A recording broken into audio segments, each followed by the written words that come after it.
Sadgurunath Maharaj Ki Jai, and welcome to Jagadambe Reads the Holy Books of India, ShrimadBhagavatam112. As you may remember, Indra was afraid to kill Vritra because he was afraid of the sin of killing a being like him.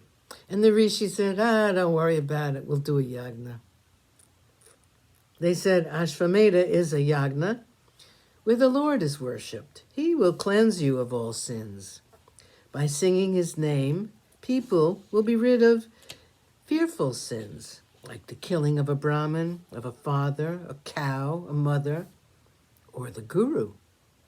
When such is the case, and again, when you are killing him for the sake of the good of the world, this sin will not cling to you. With his confidence restored by the rishis, Indra killed Vritra. With the killing, Brahmahatya pursued Indra like an avenging fury. Only he suffered and no one else shared his sufferings.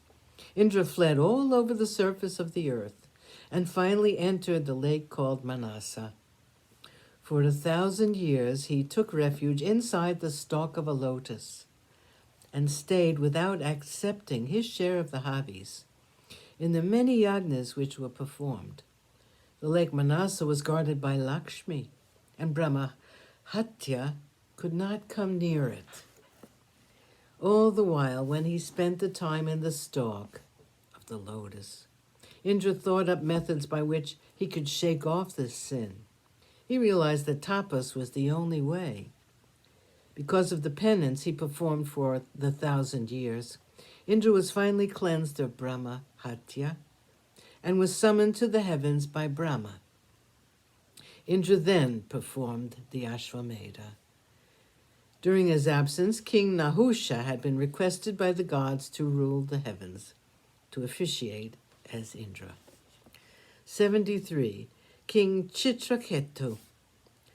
Parikshit intervened and said, "My lord, you have been telling about the Asuric birth of Vritra. You also related the cruelties perpetrated by him on the Devas during the great fight. And yet, my lord, he spoke words which only a great bhakta of the Lord can speak. How is it possible for this dread Asura to have been a bhakta of the Lord? Please enlighten me about this, which is puzzling me so much.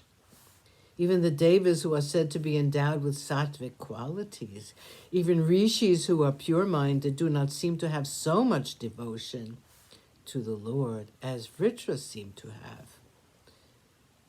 In this world, there are more living beings than grains of sand on the seashore.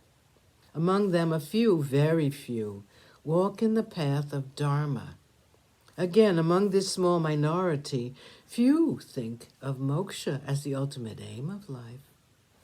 Among 1,000 people who desire moksha, only one is able to really shed the bondage named worldly attachments.